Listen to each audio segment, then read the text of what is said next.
Le Seigneur soit avec vous. Jésus nous surprend aujourd'hui par sa réponse à Marthe. Marthe, Marthe, tu te donnes du souci et tu t'agites pour bien des choses. Une seule est nécessaire. Marie a choisi la meilleure part. Elle ne lui sera pas enlevée. Quand j'étais petit, ma mère nous apprenait, à nous les garçons, à faire le ménage et tous les autres travaux de la maison, comme laver les plats, balayer la cour, préparer la sauce, laver les vêtements, aller puiser de l'eau au puits.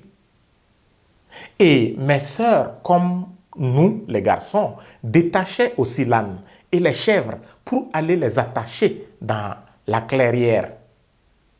Nous étions un bon exemple pour les autres enfants du quartier. Évidemment, quand nous écoutons cet épisode, on peut avoir l'impression que Jésus n'aide pas Marie. C'est comme s'il encourageait la paresseuse Marie. Vu de cette façon, l'épisode se réduirait à une simple faveur qu'offrirait Jésus à Marie sans autre forme de langage. Mais nous le savons très bien, Jésus n'a absolument rien à foutre d'une quelconque faveur envers quelqu'un juste pour démontrer qu'il préfère cette personne. Si nous sommes donc d'accord qu'il ne s'agit pas d'une simple faveur encourageant la paresse, alors cherchons ensemble le sens profond de sa réponse à Marthe.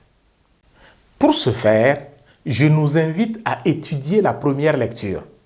Abraham reçoit la visite de Dieu.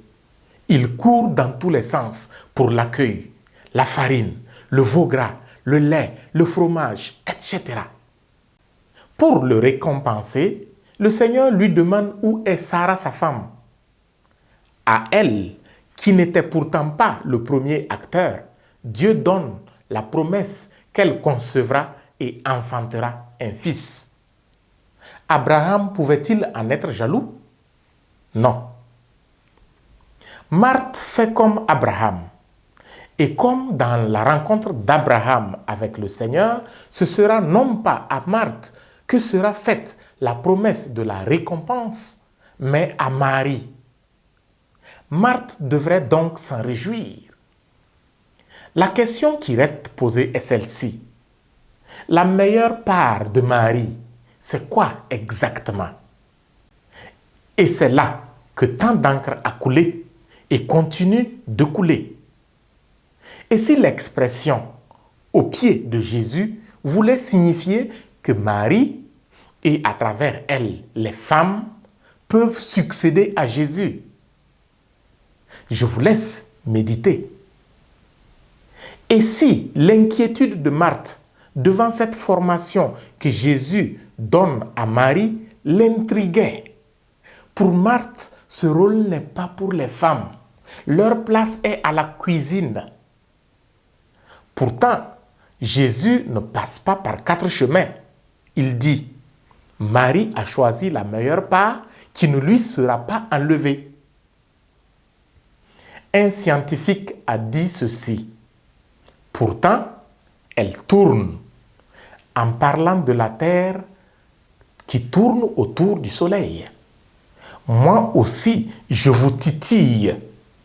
Marie a choisi la meilleure part. Avons-nous vraiment compris ces paroles de Jésus? Qu'il nous éclaire davantage par la force de son Esprit Saint. Amen.